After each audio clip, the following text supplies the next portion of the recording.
और आहुतियां डालने के बाद उसके अंदर से निकल रहा प्रकाश जो हमें तीव्र गर्मी देता है, उसके अंदर से निकल रहा वो वास्तविक सत्य जिसे हम धुएं के रूप में समझते हैं, जो हमारे शरीर के अंदर हमारे रोम रोम में प्रविष्ट करता है, हमारे अंतर में भी प्रवेश करता है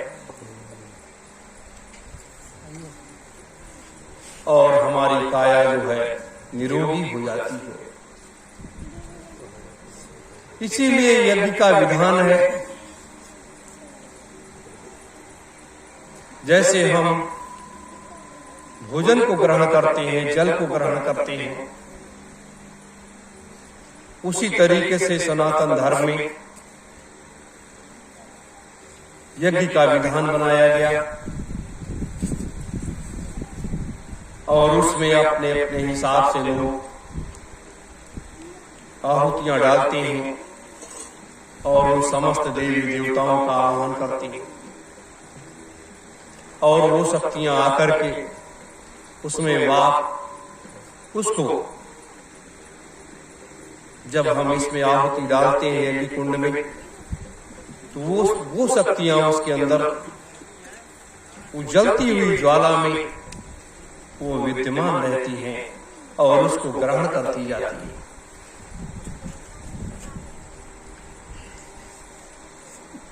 इस मृतलोक में लोगों ने उस यज्ञ के विधान का महात्म ही विस्तार से लोगों को बताया ही नहीं।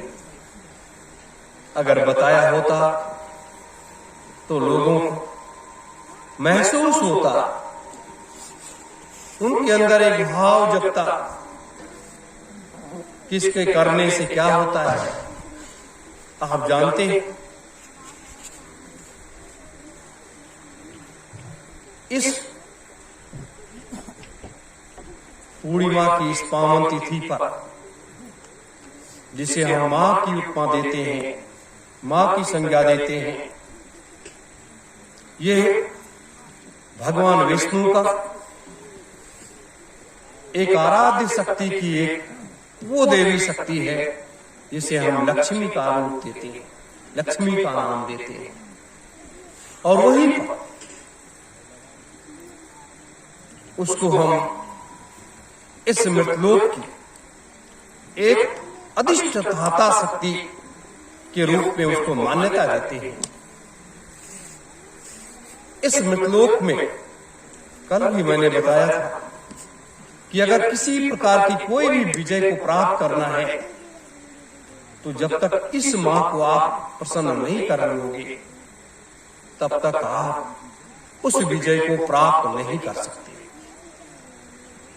आप जानते हैं ये सतयुग तीर्थ की पावन धरा पर यज्ञ वेदी के पर बैठने का आपको क्या मिलता है। लोग कहते हैं कि इसमें आहुति डालने से हमें क्या मिलता है। मिलता क्या?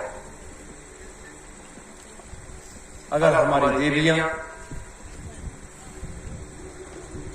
यज्ञ की वेदी पर बैठती हैं तो उनका सुहाग जो है वो हमेशा सुरक्षित रहता है।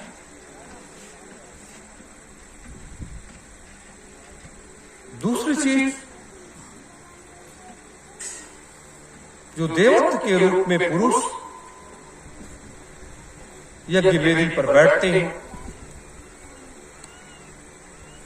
तो उनके घर परिवार में किसी प्रकार का कोई कलेश नहीं रहता। अगर कोई किसी प्रकार की कोई विघ्न बाधा है तो सारी विघ्न बाधाएं दूर हो जाती हैं। तमाम तरीके से आर्थिक झंझावाती स्थितियों से लोग जूझते हैं, वो समस्या खत्म हो जाती है। वो घर धन धान्य से परिपूर्ण हो जाता है। उस घर में लक्ष्मी का वास हो जाता है और उस घर में सुख और शांति आती है। किसी प्रकार से घर में व्याप्त बाधाएं, जिसे हम प्रेत बाधा कहते हैं, तमाम तरीके से ग्रहों का उल्टा प्रकोप कहते हैं, ये सारी समस्याओं से निजात मिल जाता है। आप जब सुबह जाने लगो, स्नान करने के बाद उसकी भभूति जो है ले जाकर के अपने परिवार के सभी सदस्यों के मस्तक पर लगा दो, उनकी नाभि पर लगा दो, गले पर लगा दो, और ये भभूति सफेद वस्त्र में बांध करके या पीले वस्त्र में बांध करके अपने पूजा घर में रख लो। जब किसी प्रकार की कोई समस्या आए, किसी प्रकार से कोई बीमार हो, कोई किसी प्रकार से कोई दुख तकलीफ आने लगे, तो उसके मस्तक पर लगा दो, हल्का सा उसके मुंह में डाल दो और उसको थोड़ा सा पानी पिला दो, तो उसके सारे कष्ट दूर हो जाएंगे, उसकी बीमारियां दूर होने लगेंगी। आप इस शक्ति के बारे में जानती क्या? इससे तो बड़े बड़े रोग दूर हो जाते हैं, कैंसर जैसा असाध्य रोग दूर हो जाता है। ये वो शक्ति है। इस शक्ति के महात्म की व्याख्या ही लोगों ने नहीं किया, क्योंकि उनको अंतर्ज्ञान ही नहीं था, और जो पहले लोगों को ज्ञान था उन्होंने इसका प्रयोग ही नहीं किया। आज 2000 वर्ष के बाद 2000 वर्ष के बाद इस शक्ति का प्रयोग अपने लोगों ने शुरू किया है। मेरे धर्म प्रेमी गुरु भाई बहन, ये शक्ति का एक अलग केंद्र बिंदु है। जैसे हमारी नवरात्रि माताएं, आदि शक्ति जगत जननी माता दुर्गा, काली, सरस्वती, ये भी हमारी माताएं हैं। देखिए, सबके कार्य, सबके विभाग बटे हुए हैं। उसी तरह से और इस यज्ञ वेदी पर जब मंत्रों का उच्चारण होता है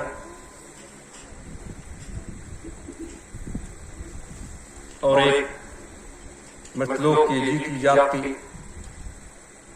शक्ति का दूसरा रूप अपनी दीदी मां उस यज्ञ वेदी पर बैठ करके सबको हंसते हंसाते यज्ञ में आहुतियां डालना, ये कहाँ मिलता है? ये भाव कहाँ मिलता है? ये ममत्व का वो प्रेम कहाँ मिलता है? ये सब जगह नहीं मिलता है। इसे पैसे से आप नहीं खरीद सकते, चाहे जितनी भी दौलत लुटा दो, इसे वो आपको नहीं मिलेगा। इसीलिए कहा गया है कि हमारा 1500 रुपए अगर चला भी जाए, एक दिन की मजदूरी चली भी जाए, तो भी जीवन को, ये जब संसार छोड़ करके आप जाओगे तो ये आपके साथ जाएगा, यही आपके साथ जाएगा, और आपके द्वारा कमाया गया दौलत, बनाई गई बिल्डिंगें, सारी की गई व्यवस्थाएं, ये आपके साथ कभी नहीं जाएंगी। वहां तो वैसे ही जाना है, लेकिन ये आपके साथ जाएगा। ये छोटा मोटा हवन मत समझो, अभी तो इसका शुभारंभ हुआ है। अभी तो घंटों, आने वाले समय में 1-1, 2-2 घंटे आपको बैठना पड़ेगा यज्ञ वेदी पर, यज्ञ में आहुतियां डालनी पड़ेंगी, क्योंकि अभी तो उन वैदिक मंत्रों का प्रयोग ही नहीं किया गया। अभी तो जो बाह्य रूप से जो इस मृतलोक के सनातन धर्म के एक नए रूप के जो मंत्र हैं, अभी तो उनका प्रयोग हम कर रहे हैं। लेकिन जिस समय वैदिक मंत्रों का प्रयोग इस यज्ञ कुंड में शुरू होगा आहुतियां डालने के लिए, उस समय उस समय इस आसमान का प्रकाश, आसपास की व्यवस्था एक नए सुगंधित वातावरण में बदल जाएगी। एक नया कलेवर दिखाई देने लगेगा। तो जब नया कलेवर दिखाई देने लगेगा, वो एक चमत्कार का दूसरा रूप होगा। वो एक चमत्कार का दूसरा रूप होगा। आप छोटा बनकर के तो देखो, छोटा बनकर के देखो। जैसे आज मैंने पंडित जी से यज्ञ में घी डालने का प्रार्थना किया और उन्होंने साहस स्वीकार कर लिया। ये एक हमारी परंपरा है, ये एक हमारी मर्यादा है, जिसका हमें अनवरत निर्वाहन करते रहना कि ये धर्म का क्षेत्र है, ये राजनीति का क्षेत्र नहीं है, ये धर्म का क्षेत्र है। इसीलिए मैं क्यों लोगों को बुलाता हूं? बहुत लोग ईर्ष्यावश, बहुत लोग किसी कारण लोग नहीं आते